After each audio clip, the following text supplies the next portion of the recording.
पुस्तक है मधुबन हृदय है मेरा, राजमाँ का लिखा हुआ, जो लेख समय समय पर भावकर्ण, भाव सुमन इत्यादि जो कलकत्ते से प्रकाशित होती है वार्षिक पुस्तकें, उनके वार्षिक उत्सव पर उसमें जो लेख लिखे हुए हैं वो संकलित हैं। आज हम नया लेख प्रारंभ करने जा रहे हैं उसी पुस्तक से, और इसका शीर्षक है शरणागति, गति, स्थिति। तो शीर्षक से जैसा भाव समझ में आ रहा है वो यही है कि कहने को तो हम सब शरणागति ले लेते हैं कि हम प्रभु की शरण में हैं, हम बाबा गुरुदेव की शरण में हैं, किंतु हम इस चीज पर ध्यान नहीं देते कि हमारी गति अभी किस ओर है। गति यानी विचारों की गति, क्योंकि सारा खेल तो सूक्ष्म का ही है। शरणागति भी तो सूक्ष्म का ही रूप है। तो जब तक गति की ओर ध्यान नहीं होगा, हमारे विचारों की गति की ओर किस तरह है, किस प्रकार, किस रूप में हमारे विचार आ रहे हैं या हम आगे बढ़ रहे हैं, गतिशील हैं या नहीं, हमारी जो सूक्ष्म की यात्रा है उस ओर हम गतिशील हैं, और जो गतिशील यदि हैं तो फिर हमारी क्या स्थिति बन रही है। यानी जो कुछ भी हम कर रहे हैं, जिस गति से हम आगे बढ़ रहे हैं, क्या हम कभी रुक कर, टिक कर अपना मूल्यांकन करते हैं, देखते हैं कि वास्तव में हम सही दिशा पर आगे बढ़ रहे हैं, हमारी स्थिति पहले से कुछ बेहतर हुई या नहीं हुई। तो इस प्रकार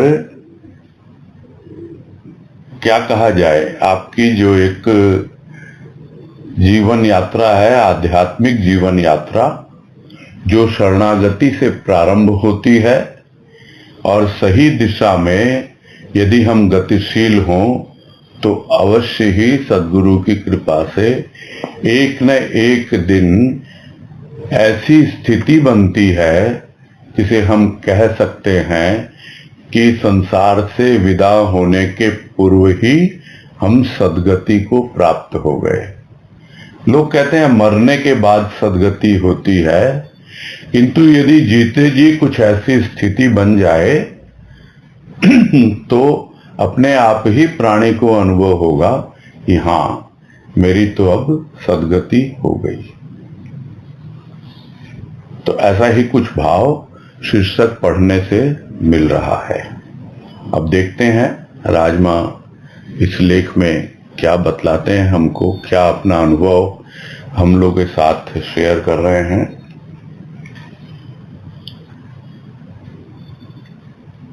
कहते हैं, गति में स्थिति। गति धर्म है चर प्राणी का, स्थिति परिणाम गति का।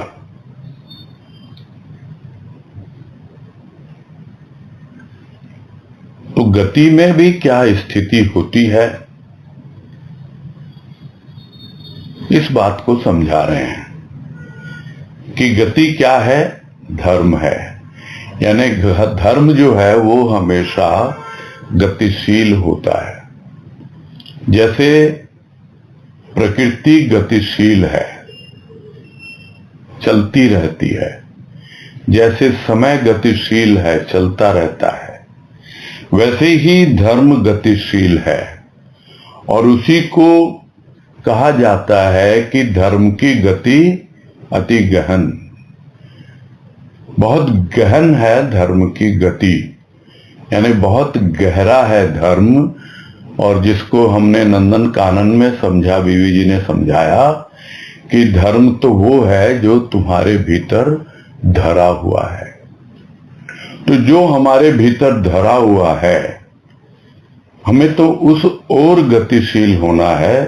तो वो जो गति है वो धर्म है, और उस गति में जो स्थिति बने तो हमें पता लगे कि ये किसका धर्म है। यह धर्म है चर प्राणी का। चर यानी जो चलता फिरता दिखलाई देता है, उसे देखना है, सुनना है, समझना है। वो कोई जड़ प्राणी नहीं है, वो चलता फिरता है, दिखाई देता है, गतिशील। अब स्थिति क्या है फिर? स्थिति है परिणाम गति का। यानी जो चलता फिरता दिखलाई दे रहा है प्राणी, जो चर प्राणी, वो अपने आप को समझता तो है कि मैं गतिशील हूं, मैं गति में हूं, किंतु उस गति का मुझे क्या परिणाम मिल रहा है।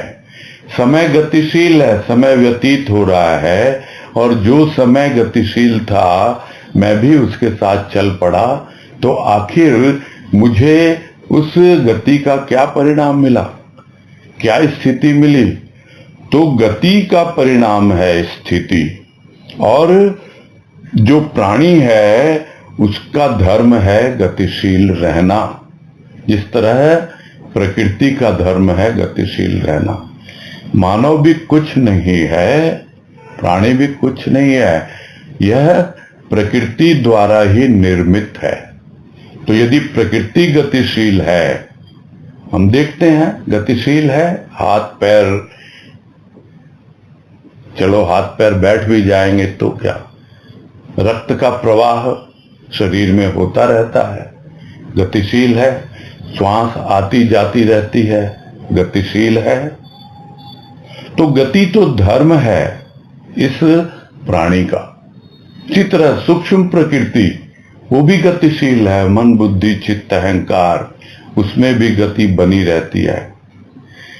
किंतु उस गति का क्या परिणाम हो रहा है? जो हम जीवन जी रहे हैं, स्थूल जीवन प्रकृति के आधार पर, सूक्ष्म जीवन सूक्ष्म प्रकृति के आधार पर, और हमेशा गतिशील रहती है प्रकृति। हमारा मन बुद्धि चित्त अहंकार सब गतिशील रहता है। बोलने को हम कह देंगे कि जड़ है, किंतु जड़ इसलिए कहा जाता है कि उसकी यात्रा गतिशीलता जड़ वस्तुओं में होती है, इसलिए उसे जड़ कहा जाता है। नहीं तो जड़ नहीं है, गतिशील है। तो उसका जो परिणाम जिसको देखना आ जाए, तब उसे समझ में आए कि हाँ भाई, इस गति का जो परिणाम है उसके अनुसार ही मेरी स्थिति बनी है। स्थिति परिस्थिति को दोष देना कितना उचित है, जब तक प्राणी अपनी गति का निरीक्षण न करे, गति का अवलोकन न करे। आगे है प्रथम गति अथवा प्रथम स्थिति। प्रश्न किया है कि प्रथम गति अथवा प्रथम स्थिति। स्थिति प्रथम परिस्थिति से उबर पाने की, परिस्थिति पर विजय प्राप्ति स्थिति, प्रयास गति। और इन दो लाइनों में, दो वाक्यों में इतने सुंदर ढंग से जो इसका कॉन्सेप्ट समझा दिया राजमा ने, एकदम जिसे कहते हैं हृदय गदगद हो गया। कि आप विचार करो, पहले क्या था, गति थी या स्थिति थी? हमारे जीवन में क्या था पहले? किसी के भी जीवन में क्या था? क्या गति थी या स्थिति थी? तो समझा रहे हैं कि सबसे पहले तो ऐसी स्थिति बने कि जो हमारी परिस्थिति है उससे हम उबर पाएं। कम से कम हमारी जो स्थिति है वो प्रथम है, वो पहले है। स्थिति प्रथम, पहले स्थिति आती है कि हम देखें हम जिस परिस्थिति में घिरे हुए हैं, या जिस प्रकार का जीवन परिस्थिति वश हम जी रहे हैं, हम उससे उबर पा रहे हैं कि नहीं। उससे उबर पाने के लिए जो स्थिति का अवलोकन होता है वो स्थिति बनती है, तो उस स्थिति को बनाना है। तो परिस्थिति पर विजय प्राप्त करने के लिए बनाना है। तो परिस्थिति पर जैसे विजय प्राप्त करेंगे तो वो हो जाएगी हमारी स्थिति, और उस स्थिति को प्राप्त करने के लिए जो भी हम प्रयास कर रहे हैं वही गतिशीलता है, वही गति है। तो जैसे जैसे परिस्थिति पर विजय प्राप्त होती जाएगी तो हमारी स्थिति सुधरती जाएगी, हमारी मानसिक स्थिति और भौतिक स्थिति दोनों सुधरती जाएगी जैसे जैसे हम परिस्थिति पर विजय प्राप्त करते जाएंगे। नहीं तो यही कहा जाता है कि भाई प्राणी है या तो परिस्थितियों का दास है। परिस्थितियों का दास है, अरे तूने तो शरण ली है किसी की, तो तू अगर दास है तो उसका है जिसकी तूने शरणागति ली है।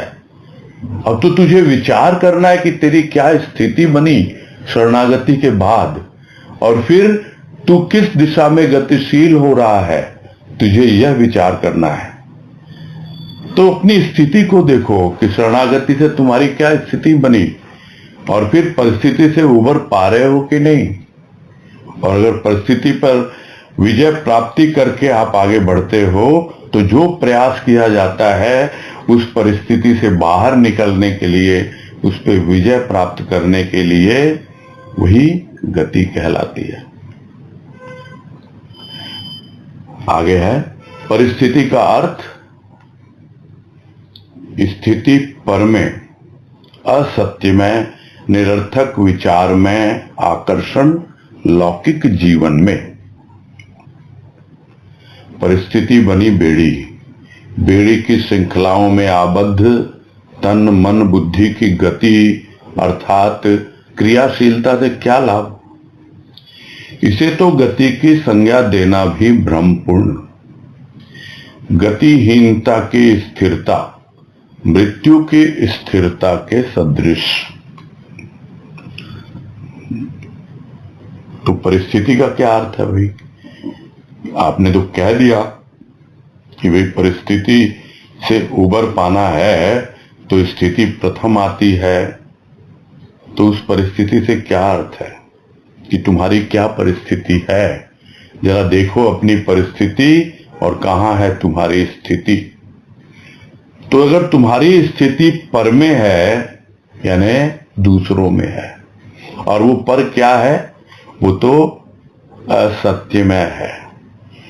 बिल्कुल सत्य का उसमें होगा तो थोड़ा बहुत लेश मात्र हो, किंतु पूरा का पूरा पर जो है यानी अन्य जो है, दूसरे जो हैं, यानी एक होता है स्व और एक होता है पर। तो जब तक स्व में स्थिति नहीं बनती तब तक हमारा अंतःकरण स्वस्थ नहीं होता। स्वस्थ कौन होता है? जो स्वयं में स्थित हो जाता है, वही पूरी तरह से स्वस्थ है। और यही हमारी यात्रा है पर से स्वयं की ओर। अभी हमारी स्थिति है पर में यानी बाहर बाहर, उस असत्य में लोक में, और उसी से संबंधित निरर्थक विचार में लोक है ये। और इसमें आकर्षण क्या है?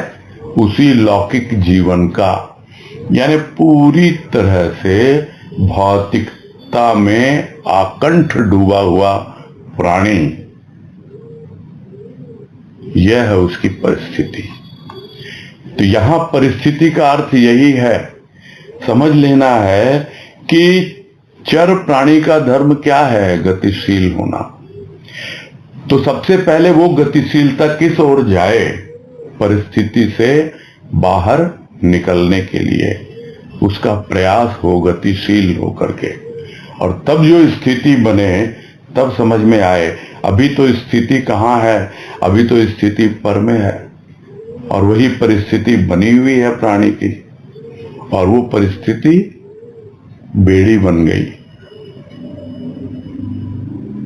बेड़ी समझ में आता है हमको सबको, बंधन है, श्रृंखला है, चेन है, जंजीर है, कुछ भी नाम दे दें हम उसका। हम बंधे हुए हैं, सीधी सी बात यह है, हम बंधे हुए हैं परिस्थिति से। वो परिस्थिति हमारे लिए बंधन का काम कर रही है, और पूरी तरह प्राणी बंधन में है, पर तंत्र है वो, स्वतंत्र नहीं है। क्यों? क्योंकि वो परिस्थिति में घिरा हुआ है। तो परिस्थिति बनी बेड़ी, और बेड़ी की श्रृंखलाओं में आबद्ध है सब कुछ। बेड़ी क्या है? चेन। तो एक चेन में एक लिंक है, फिर दूसरा लिंक है, तो एक श्रृंखला, दूसरी श्रृंखला, एक के बाद एक के बाद एक, इस तरह वो बनती है चेन। तो हमारी परिस्थितियां एक से दूसरी, दूसरी से तीसरी कुछ इस तरह जुड़ी हुई हैं, श्रृंखलाबद्ध तरीके से हैं, और उसी में आबद्ध है, उसी में बंधा हुआ है। क्या? हमारा तन, मन, बुद्धि। तो बंधा हुआ तो है, किंतु फिर भी गतिशील है। यानी उसकी गतिशीलता सिर्फ उस बेड़ी में ही है, उसी में चक्कर काटती है, उन्हीं बंधनों में घूमती रहती है जिस बंधन में हम बंधे हुए हैं। हम यदि अपने परिवार के बंधन में हैं तो हम परिवार के आगे सोच ही नहीं पाते हैं। यदि हम किसी और भौतिक जीवन में, या जो लौकिक जीवन है उसका आकर्षण हमारे लिए है, किसी को आकर्षण होता है अपने कैरियर का, आगे बढ़ने का, वो उसी में आबद्ध है, वो उससे आगे सोच ही नहीं पाता है, वही उसकी परिस्थिति बन जाती है। तो यह अवस्था है प्राणी की, उसका तन, मन और बुद्धि, उसकी गति जो है बस उसी घेरे तक सीमित रहती है। तो कहने को तो वो गति है, किंतु इस प्रकार की गति अर्थात क्रियाशीलता से क्या लाभ मिलता है भाई? क्या मिला है कोई लाभ इससे? और यदि इसे गति कहा जाए तो वो भी भ्रमपूर्ण है, वो कोई गति नहीं है, क्रियाशीलता कह सकते हैं। और एक जगह कहा गुरुदेव ने, शायद वाणी है ये गुरुदेव की कोई, कि स्पंदन को गति समझ लेना बहुत भारी भूल है।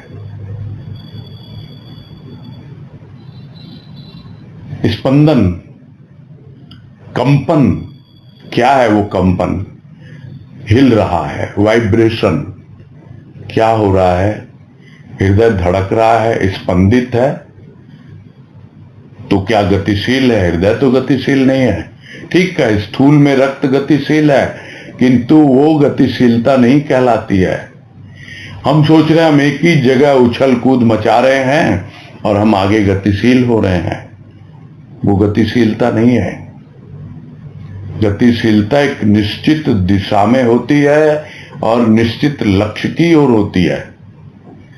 क्रियाशील फिर भी कह सकते हैं, किंतु यहां तो कह रहे हैं यह तो क्रियाशीलता कहना और इसको गति कहना, गति का नाम देना इसको, वो तो भ्रम में पड़ने वाली बात है।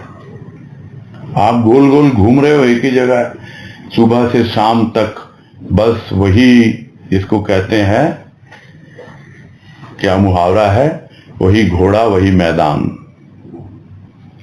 सुबह से शाम वही रूटीन, वही उठना, वही जागना, वही सोना, खाना पीना। ये बिल्कुल वो एक ऐसा जीवन, फिर भी हम कहते हैं कि हम तो गतिशील हैं। अरे हम तो परिस्थिति में बंधे हुए हैं, आबद्ध है हमारा तन मन बुद्धि सब कुछ। तो ऐसी क्रियाशीलता से क्या लाभ है? और इसको यदि आप गति बोलते हैं तो उसका मतलब आप भ्रम में जी रहे हैं अभी। तो ये गति नहीं है, ये तो एक प्रकार की गतिहीनता है। और आप टिके हुए हैं, समझ नहीं पा रहे हैं कि आगे नहीं बढ़ रहे। यह स्थिरता है। यह स्थिरता किसकी है? गतिहीनता की है। यानी गति है ही नहीं जीवन में, बिल्कुल स्थिर है। और कहने को हम कहते हैं हम तो चलते हैं फिरते हैं। यह गतिहीनता की स्थिरता है। यह मृत्यु की स्थिरता के बराबर है, उसके सदृश है कि जैसे मरा हुआ हो। और पहले भी बात आई है कि वो मरा हुआ है। शव और शिव की बातें आई ना, यही तो कहा राजमा ने कि शव के सदृश जीवन बिता रहा है। तो यह जो गतिहीनता की स्थिरता है, यह मृत्यु की स्थिरता की तरह ही है कि मर गया आदमी, बस कहने को जिंदा है लेकिन मरा हुआ है। आगे है, परिस्थितिवश हुई क्रिया कर्म अथा कर्तव्य नहीं, अथच अकर्मण्यता है और है गतिहीनता।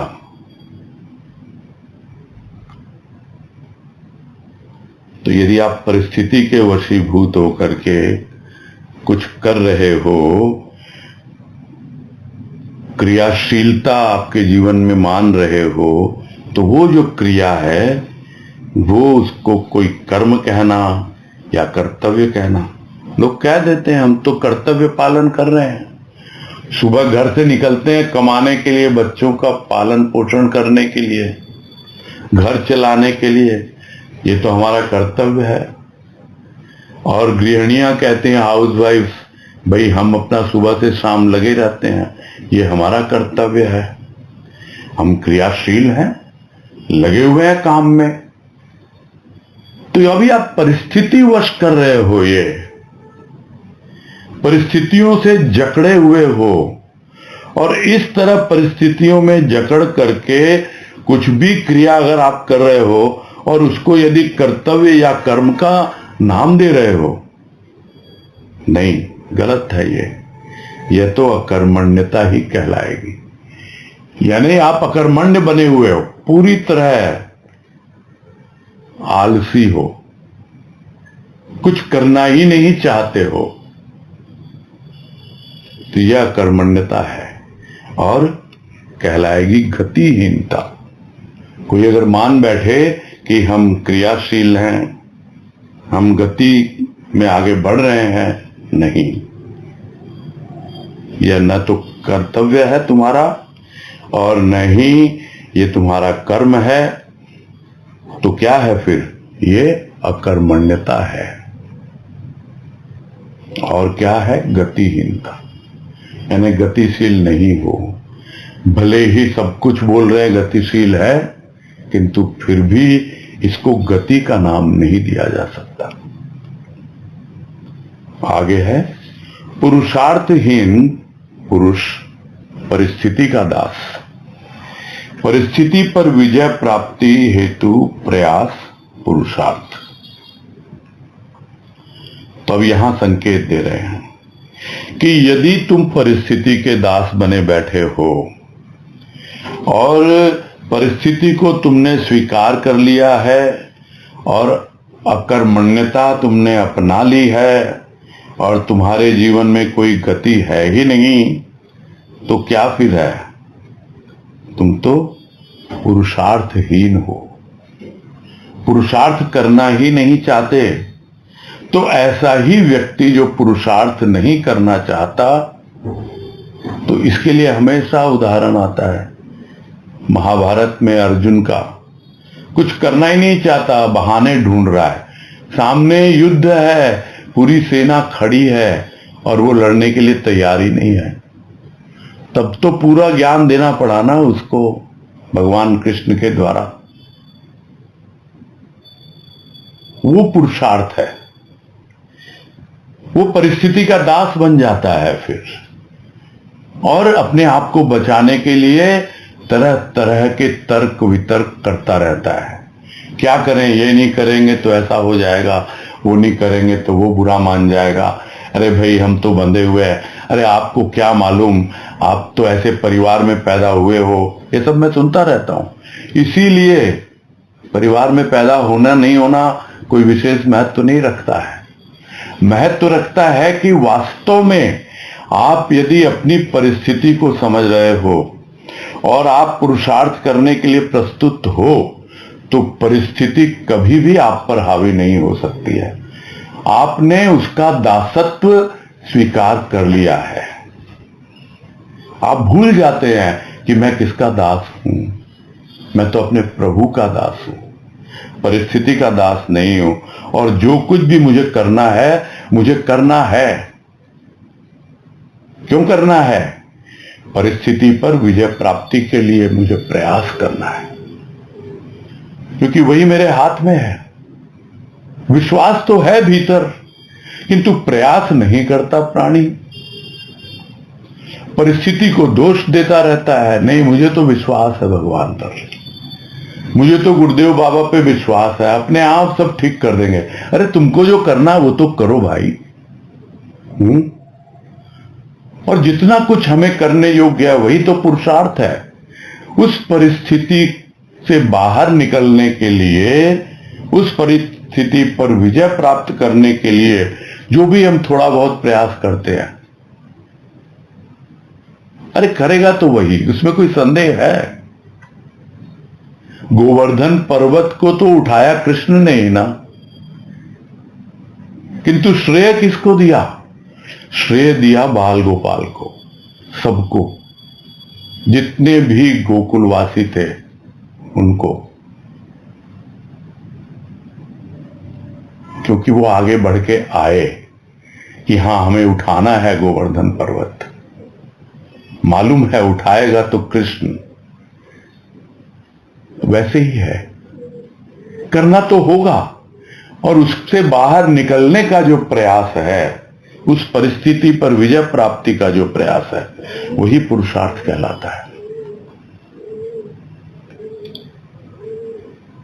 आगे है सीमित परिवार की, यश की ऐषणाओं की पूर्ति में जीवन संलग्न पर भाव के कारण, सीमा को विशृंखल कर असीम होने की चेष्टा पुरुषार्थ।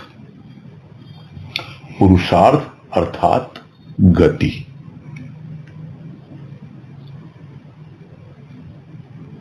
तो सीमित परिवार है, अभी एक छोटा सा परिवार है, और उस परिवार की ऐषणाओं यानी उसकी कामनाओं इच्छाओं की पूर्ति में, और साथ साथ हमें भी थोड़ा सा यश मिल जाएगा कि देखो हम अपने परिवार की कितनी केयर करते हैं, कितना ध्यान रखते हैं, खूब पैसे कमा रहे हैं, हम कितना कमा चुके हैं, हमारा भी कुछ नाम है। तो ये सीमित परिवार की और यश की, अपने यश की। तो सीमित परिवार, उसके स्वार्थ की पूर्ति करनी है, सब स्वार्थ से भरे हुए हैं, सबका काम है आपसे, तो उसके लिए कमाना ही पड़ेगा। किंतु उसके लिए साथ साथ आपको अपना यश भी चाहिए, अपने अहंकार को भी संभालना है। तो यही तो जीवन है प्राणी का, जो स्वार्थ और अहंकार पर ही टिका हुआ है, और इसी से प्रारंभ होती है उसकी इच्छाएं, कामनाएं, चाहे वो परिवार की हो या स्वयं की हो, और उसी की पूर्ति में वो सारा जीवन अपना संलग्न कर देता है। क्यों कर देता है? पर भाव के कारण। समझ नहीं पाता कि ये पर भाव है, अपने बारे में सोचता ही नहीं, स्वयं के बारे में, स्वयं तो बहुत बाद में आएगा गहराई में, अपने बारे में ही नहीं सोचता। बोलते बोलते ध्यान आ रही है बात, और हो सकता है आप लोगों में कुछ लोगों से बातें हुई भी हों कि जब ये भजन बना था कि अब तो जीना है हमको तुम्हारे लिए, जी लिए बहुत दिन हम हमारे लिए, तब भाभी ने कहा था, या आप कह सकते हो, हम तो ये कहेंगे अब तो जीना है हमको हमारे लिए, जी लिए हम बहुत दिन दूसरों के लिए। तो यही है पर, दूसरों के लिए जीना, क्या करें, पति है, बच्चे हैं, पत्नी है, परिवार है, उसके लिए जी रहे हैं हम तो। और उस पर भाव के कारण ही हमारा जीवन पूरी तरह उसी में रहता है। हम अपने बारे में सोच ही नहीं पाते। अपने शरीर की बात, अपने मन बुद्धि चित्त अहंकार की बात, क्या क्या सोचेगा प्राणी, बस उसी में लगा हुआ है।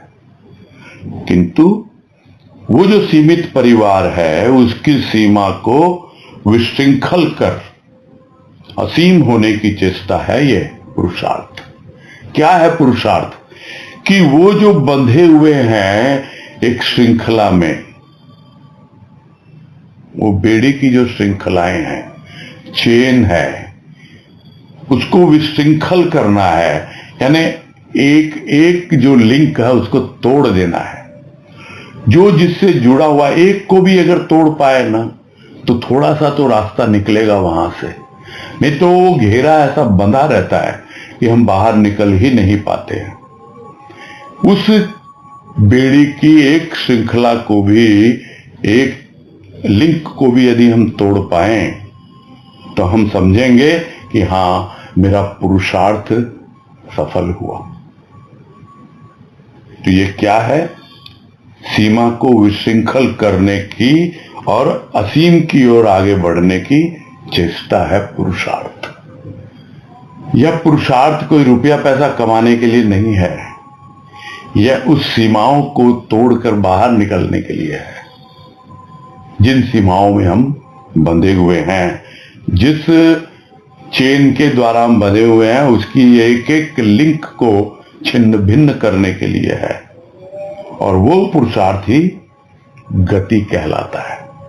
तो पुरुषार्थ अर्थात गति, वो पुरुषार्थ ही गति की संज्ञा पाता है, गति का नाम पाता है। और ये गति क्यों है? गति अक्षय धन अर्जन करने हेतु, अक्षर रूप प्राप्ति के निमित्त। तो ये गति किस लिए है? अक्षय धन अर्जन करने के लिए है। जो धन अभी अर्जित कर रहे हैं और जिसके लिए हम क्रियाशील हैं और अपने आप को समझते हैं कि हम गतिशील हैं, हम गति में हैं, वो तो अब तक समझ में आ गया। किंतु यह जो गति है, यह गति उस धन के लिए नहीं है, यह गति है अक्षय धन के लिए। अक्षय धन जिसका कभी क्षय नहीं होता। यहां दो शब्द लिए माने, एक है अक्षय और एक है अक्षर। दोनों का भावार्थ समझने का प्रयास करेंगे जो लिखा है उसके आधार पर, कि अक्षय क्या है? जिसका क्षय होता हो। क्षय होता हो, क्षय होना क्या है? धीरे धीरे नष्ट होना। जिस तरह हमारा शरीर है उसका क्षय होता है, धीरे धीरे नष्ट होता है। किंतु जिस दिन पूरी तरह मिट जाता है, इसका मतलब वो क्षर हो गया। यह अंतर है क्षय में और क्षर में। तो धन है, धन जो है धीरे धीरे खत्म होता है। कमा के तो ले आए हम, किंतु धीरे धीरे खर्च होता रहता है, क्षय होता रहता है। किंतु ये एक ऐसा धन है जो खर्च नहीं होता, दिन दिन बढ़त सवायो, मीरा ने कहा ना। ये अक्षय धन है, उसके अर्जन के हेतु है ये गति, ये पुरुषार्थ। और इतना ही नहीं, अक्षर रूप प्राप्ति के निमित्त, क्योंकि यह जो रूप हमारा है ये धीरे धीरे पहले क्षय होता है और उसके बाद में क्षर हो जाता है, नाश हो जाता है इसका। किंतु हमें कौन से रूप की प्राप्ति करनी है? हमें प्राप्ति करनी है अक्षर रूप, यानी एक ऐसा रूप जो कभी भी नष्ट नहीं होता। तो वो तो स्वाभाविक है, वो स्वरूप है। उसी तरह अक्षय धन क्या है? वो भी स्वाभाविक है, परम धन, स्वधन, कुछ भी कहें उसको। तो उसके निमित्त जो भी हम गतिशीलता अपने जीवन में लाते हैं, और वही पुरुषार्थ का रूप बन जाता है। तो यह पुरुषार्थ किसके लिए है, यह गति किसके लिए है? अक्षय धन अर्जन के लिए, कमाई के लिए। यह कमाना है, अर्जित करना है, और अक्षय रूप की प्राप्ति के लिए। यानी अब धीरे धीरे हमारा एक ऐसा रूप गढ़ा जाएगा जो रूप कभी भी नष्ट नहीं होगा। आगे है जीवन क्या है? क्रिया। क्रिया का अंत मृत्यु। क्रिया शून्य कर्म विमुख होना क्या वैराग्य है? कर्म से परांगमुख हुआ प्राणी स्वयं को ईश्वरार्पित समझे तो इसे भूल ही कहना उचित। अब यहां पर वैराग्य को पकड़ा है राजमा ने, कि लोग वैराग्य ले लेते हैं और क्रिया शून्य हो जाते हैं और कर्म से विमुख हो जाते हैं और समझ लेते हैं कि हम अपना जीवन जो है अक्षय धन के अर्जन हेतु है और हमारा जीवन अक्षर रूप की प्राप्ति के हेतु है। भाई जीवन मिला है, किस लिए मिला है? क्रियाशील रहने के लिए, कुछ करने के लिए मिला है। और यदि कुछ करेंगे नहीं, क्रिया का यदि अंत हो गया तो फिर क्या है? वो तो मृत्यु है। और लोग क्या कहते हैं कि क्रिया शून्य हो गया, कर्म विमुख हो गया और वैराग्य ले लिया इसने, तो ये कोई वैराग्य कहलाएगा? अरे कर्म से तुम परांगमुख हुए हो प्राणी। परांगमुख का मतलब कर्म से मुंह मोड़ लिया तुमने, कर्म से जी चुरा रहे हो तुम। विमुख ठीक नहीं है यहां, परांगमुख यानी दूसरी ओर किसी ऐसी दिशा में आप जा रहे हो और उसको नाम दे रहे हो कि हम तो वैराग्य ले चुके हैं। तो कर्म से परांगमुख हो गया प्राणी और स्वयं को समझ रहा है कि मैं तो ईश्वर के अर्पित हूं वैराग्य लेकर, तो इसे तो भूल ही कहना उचित है। ये कैसी भूल है? ये बड़े हाई लेवल की भूल है और लोग समझ नहीं पाते हैं। वो समझते हैं हम तो कर्म से सीधा अकर्म की स्थिति में पहुंच गए, किंतु नहीं, बिना विकर्म के कभी भी अकर्म तक पहुंच ही नहीं सकता प्राणी। कर्म तो करना ही है, यही तो गीता का ज्ञान है कि ये पूरा जीवन कर्म के लिए ही मिला है। यह जीवन तो एक क्रिया है और यदि आप कुछ कर्म नहीं कर रहे हो, यदि आप क्रियाशील नहीं हो, तो इसका मतलब क्या है? मृत्यु के समान जीवन जी रहे हो।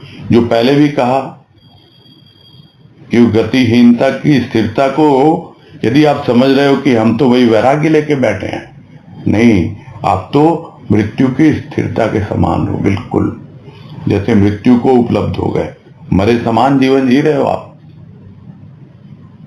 ये कोई वैराग्य नहीं है। तो जब तक विकर्म नहीं होगा, यानी विशेष कर्म नहीं होगा, और विशेष कर्म ही यहां पर पुरुषार्थ का नाम दिया जा रहा है उसको। जब तक पुरुषार्थ नहीं करेंगे, गतिशीलता जीवन में नहीं आएगी। तो जो कर्म से विमुख हो गया, दूसरी दिशा में चला गया और अपने आप को समझे कि भाई मैं तो ईश्वर को अर्पित हूं, तो बड़ी भूल में जी रहा है अपना जीवन। आगे है सृष्टा ने रचना की सृष्टि। मेरा सृष्टा भी वही, सृष्टि में मेरा आगमन समर हेतु। यह भाव प्राणी को कर्म की प्रेरणा प्रदान करता। समर क्षेत्र को नकारना पलायन। पलायन मृत्यु ही नहीं, मृत्यु से भी बदतर, एकदम रोंगटे खड़े कर देने वाली बातें हैं ये सब। यदि पहुंच जाए ना अपने अंदर, पूरा जीवन बदल जाए कि समझ लें हम कि सृष्टि की रचना किस लिए हुई है, सृष्टा ने की है। मेरी रचना भी उसी ने की है, वही मेरा सस्ता है। और उसने क्यों भेजा है मुझे, ये कहीं का कोटेशन है कि मेरा सस्ता भी वही, सृष्टि में मेरा आगमन समर हेतु। तो किस लिए आगमन हुआ है समर हेतु? बहुत सुनते हैं गाने वाने हम, ये गाना भी सुना होगा, जिंदगी हर घड़ी एक नई जंग है। जिंदगी हर घड़ी एक नई जंग है, जीत जाएंगे हम, जीत जाएंगे हम, तू अगर संग है। तो तू अगर संग है, वो सृष्टिकर्ता मेरे संग है, और मेरा आगमन हुआ है इस जीवन में इस समर हेतु यानी जंग के लिए, तो फिर क्या है, बैठ के रहोगे क्या? जीतने के लिए तो समर क्षेत्र में उतरना ही पड़ेगा। तभी तो पहली लाइन है, धर्म क्षेत्रे कुरुक्षेत्रे। यह जो धर्म का क्षेत्र है यह जीवन, और कुरुक्षेत्र कर्म का क्षेत्र है ये जीवन।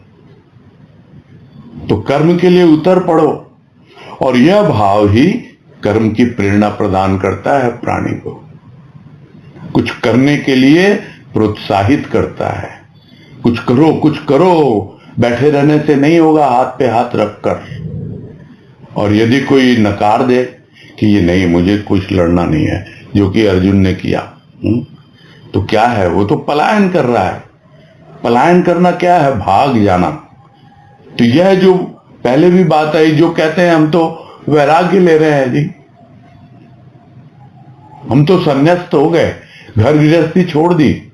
अरे अपनी जिम्मेदारियों से भाग रहे हो, परिस्थितियों से बाहर निकलना है, गतिशीलता के द्वारा निकलना है, पुरुषार्थ के द्वारा निकलना है। भाग नहीं जाना गृहस्थ से, अपनी जिम्मेदारियों से मुख नहीं मोड़ना है।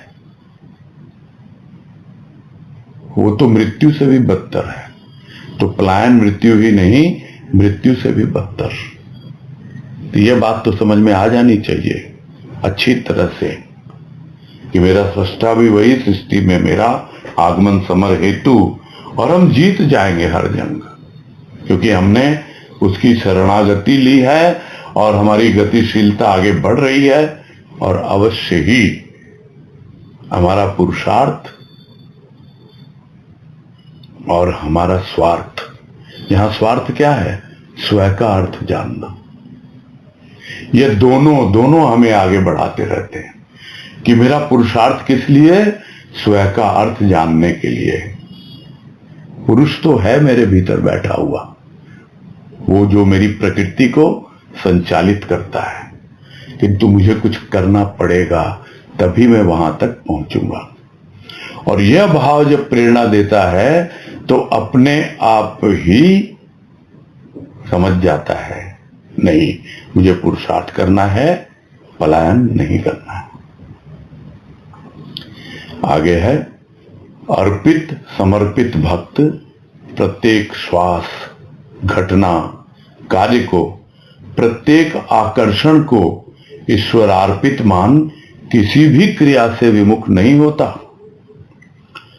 दृष्टि में प्रतिष्ठित सृष्टा, प्रत्येक वस्तु पर अंकन उसका। भक्त संसार से मुंह नहीं मोड़ता, अपितु सृष्टि में सृष्टा के दर्शन का आनंद लेता। और इस पैराग्राफ में जीवन जीने का सार है कि भक्त का जीवन कैसा होता है, और अगर ऐसा नहीं है तो ऐसा होना चाहिए। क्या है भक्त का जीवन? वो भक्त जो अर्पित है, पूरी तरह समर्पित है। तो ऐसे भक्त के लिए एक एक श्वास में कौन है, श्वास आ रही है जा रही है, वही सृष्टा, वही उसमें समाहित है। प्रत्येक घटना, जो भी घटना घटित हो रही है उसमें वो वही विद्यमान है। प्रत्येक कार्य और कुछ भी आकर्षण है, सब ईश्वर को अर्पित है, उसी का दिया हुआ है और वही उसमें विद्यमान है।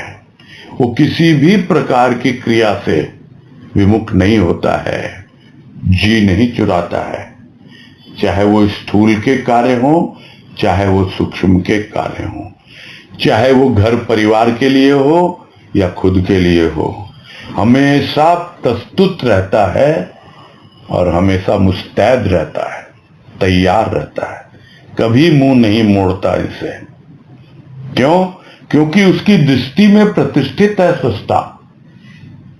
और यह कोई दृष्टि कौन सी है? यह दृष्टि कोई ये बाहर आंखों वाली दृष्टि नहीं है, यह कोई स्थूल दृष्टि नहीं है, यह उसकी सूक्ष्म दृष्टि है। और उस सूक्ष्म दृष्टि में कौन है? सृष्टा। कौन है? भगवान। जिसने उसकी सूक्ष्म की सृष्टि की है वो है उसका इष्ट। वो इष्ट ही उसका सृष्टा है। और भीतर में जो कुछ भी परिवर्तन हुआ है वो इष्ट किस रूप में है? प्रेम और भाव के रूप में है। तो ये उसकी दृष्टि में जो सृष्टा है वो प्रेम और भाव की दृष्टि है। प्रेम और भाव ही उसमें विद्यमान है हमेशा। और प्रत्येक वस्तु पर उसी की छाप है, उसी का अंकन है। प्रत्येक वस्तु पर उसी का दिया हुआ काम है, उसी की दी हुई वस्तु है, उसी का दिया हुआ जीवन है, उसी के दिए हुए भाव विचार हैं। सब कुछ तो उसी का है। इसलिए वो संसार से मुंह नहीं मोड़ता है। संसार में रहकर, संसार के सारे कार्य करते हुए भी वो इस पूरी सृष्टि में सृष्टा के दर्शन करके लेता है आनंद। तो ये दर्शन कौन सा? यही अनुभव करना, अनुभव की आंखों से देखना, भाव और प्रेम की आंखों से देखना। उसका अनुभव करता है पूरी सृष्टि में कि देखो सबके भीतर तो है प्रेम और भाव, सबके भीतर तो वो सृष्टा बैठा हुआ है जिसने मेरी सृष्टि बदली है और मेरी दृष्टि में वही है और सबके भीतर भी वही विद्यमान है। उसी सृष्टा का वो दर्शन करता है पूरी सृष्टि में और उसका आनंद उठाता है। तो संसार के प्रति नकारात्मक दृष्टिकोण अथवा पूर्णतया संसारोन्मुख दृष्टिकोण दोनों ही बाधक मानसिक विकास में। जड़ वस्तु का आकर्षण, अनुराग चेतन स्वरूप को विस्मृत करता। तो संसार के प्रति यदि आपकी नकारात्मक दृष्टिकोण है, यानी आप नकार रहे हो संसार को, नहीं बिल्कुल मुंह फेर रहे हैं, चिढ़ रहे हैं हम, तो थोड़ी सी दुनियादारी की बात हो बहुत खराब लगती है, ये नकारात्मक दृष्टिकोण होता है। और या फिर पूरी तरह आप संसारोन्मुख हो, यानी पूरी तरह संसार में ही डूबे हुए हो, वैसा ही दृष्टिकोण है आपका कि अगर सत्संग भी कर रहे हैं तो हम अपनी घर परिवार दुनिया उसको ठीक करने के लिए कर रहे हैं। यह भक्ति संसारोन्मुख है। और दूसरी भक्ति नकारात्मक दृष्टिकोण है संसार के प्रति। तो दोनों ही बाधक बनती हैं मानसिक विकास में। उसका मानसिक विकास नहीं हो पाता जो इस प्रकार की दृष्टि रखता है, इस प्रकार का दृष्टिकोण रखता है। क्यों? क्योंकि जड़ वस्तु का आकर्षण है ये।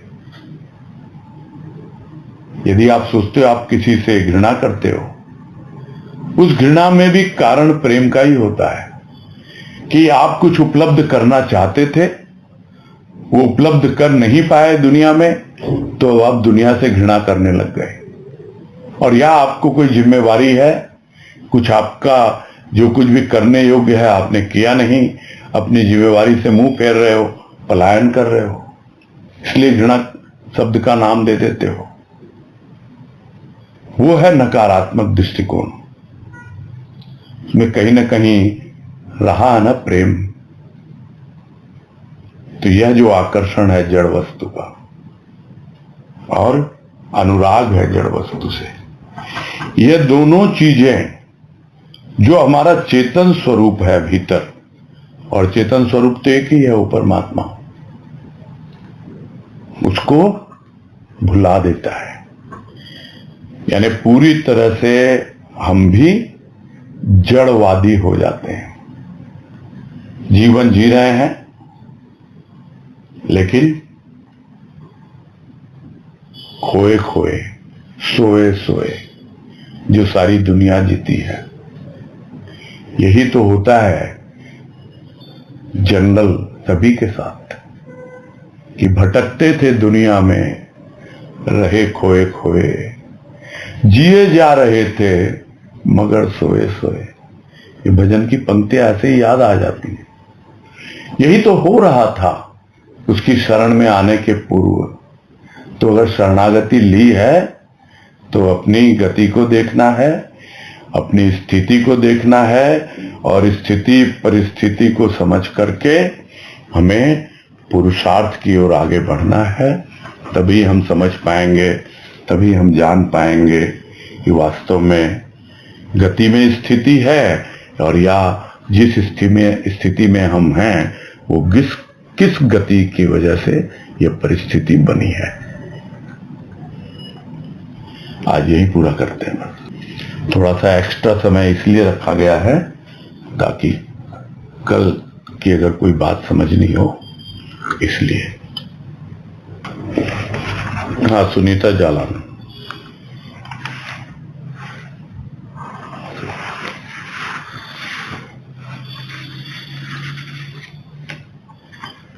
हरिओम भैया।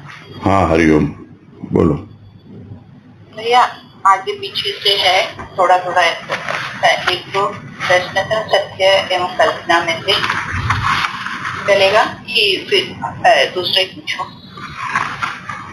खाली मोटा मोटी ऐसे जरूरी नहीं कि उसके हिसाब से पैराग्राफ के हिसाब से, खाली ऐसे ही समझने के लिए तो ऐसे ही बोलूं मौखिक या पैराग्राफ के हिसाब से बोलूं?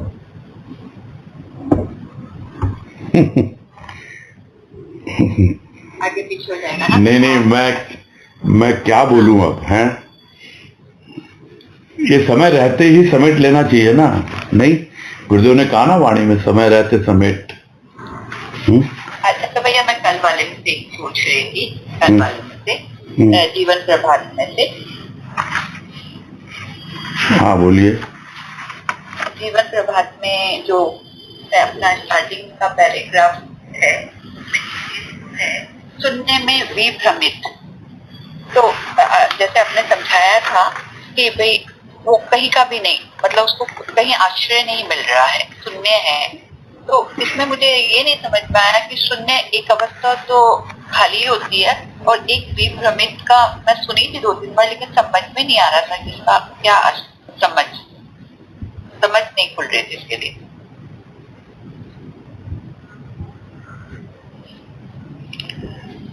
अब ऐसे ऑल ऑफ ए सडन नहीं, इसको भी तो हो गए 2-3 दिन किए हुए।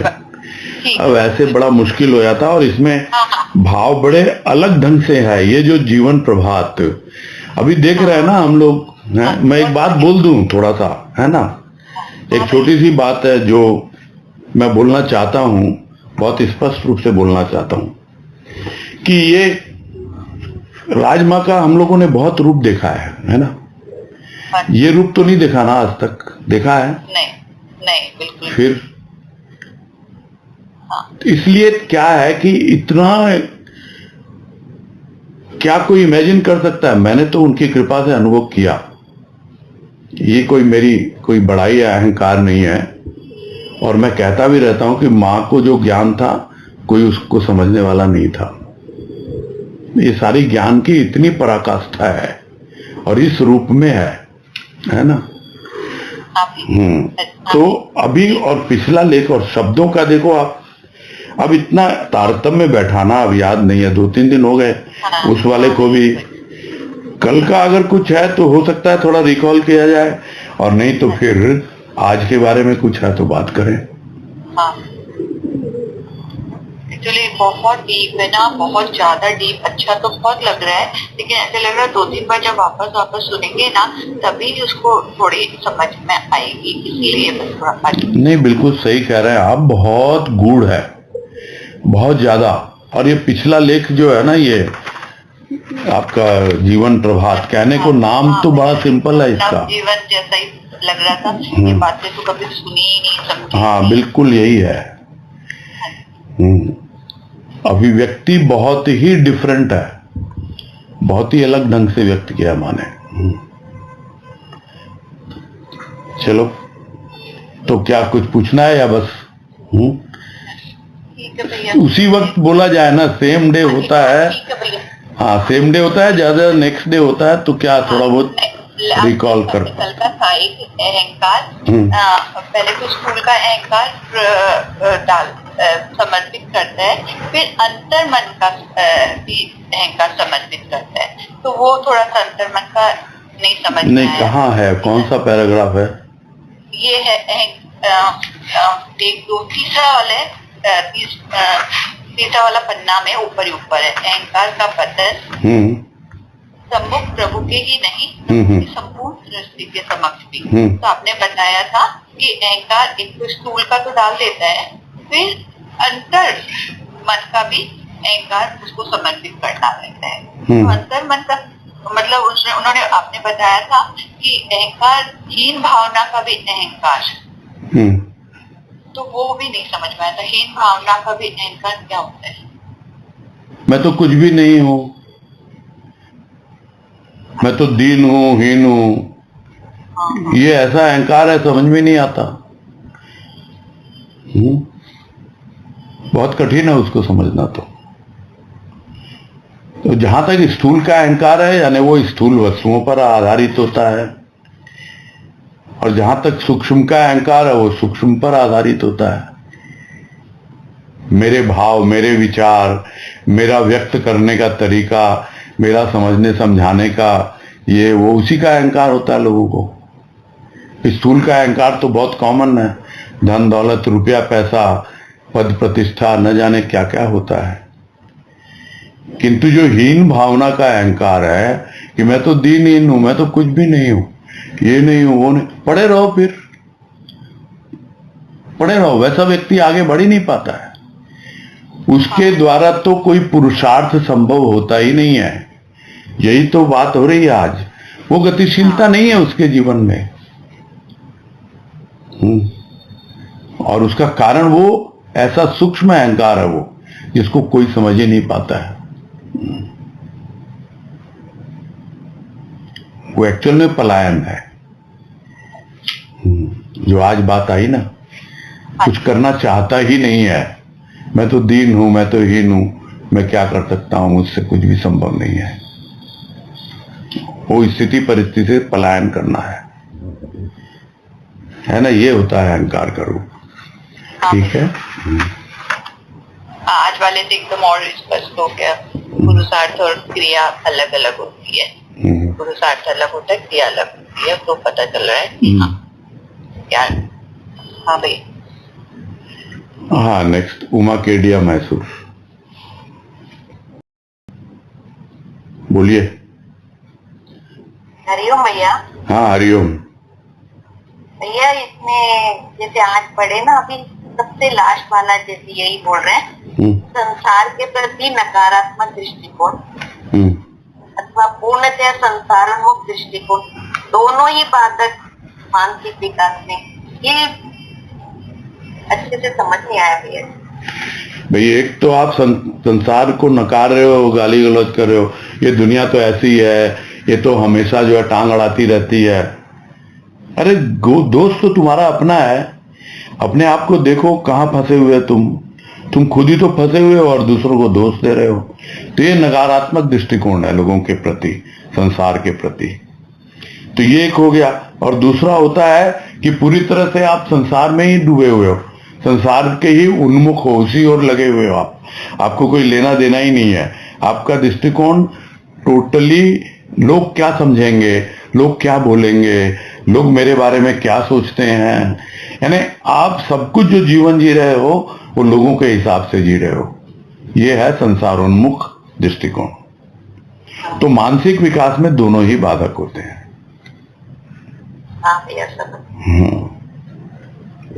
ठीक है। हरिओम। हाँ, शकुंतला झुंझुनवाला, संक्षेप में करेंगे। हाँ, बोलिए। हरिओम भैया। हाँ हरिओम, बोलिए। ये थोड़ा सा कल का है भैया, कल का ही है, 6वां पैराग्राफ है 12 नंबर पेज पे। नए कलेवर में छिपाने के निमित्त क्या ये सृष्टि हास्यास्पद नहीं, अति जर्जर शरीर आयु की अभिवृद्धि के कारण परिधान नए यौवन का, ये समझ में नहीं आया मेरे। ये शब्दों का खेल है और कुछ नहीं है, मैंने बोला भी था। हाँ जी हाँ। हाँ, आप अपने आप को देखो, समझ में आ जाएगा। जर्जर शरीर है। हाँ जी हाँ, आयु कितनी बढ़ गई है, अभिवृद्धि हो गई है, किंतु परिधान कौन सा है, कौन से कपड़े पहन रखे हैं, जैसे एकदम कल ही शादी होके आए हो। हैं? बस इसी हास्यास्पद, मतलब हंसने योग्य है ये। तो ये स्थिति अगर है मानव की, और जो किसके लिए कर रहा है, अपने आप को कह रहा है कि मैं तो सभ्य हूँ, मैं तो आधुनिक हूँ, मैं मॉडर्न हूँ, मैं सिविलाइज्ड हूँ, ये बोल करके, और इस तरह देख रहे हैं सारी दुनिया में यही हो रहा है। तो यह स्थिति तो हंसने लायक है। समझ नहीं पा रहे लोग, ऐसा जीवन जी रहे हैं और फिर भी अपने आप को जान नहीं पा रहे हैं, ये है कहने का। और आयु जर्जर हो रही है, शरीर जर्जर हो रहा है। जी हाँ, बिल्कुल।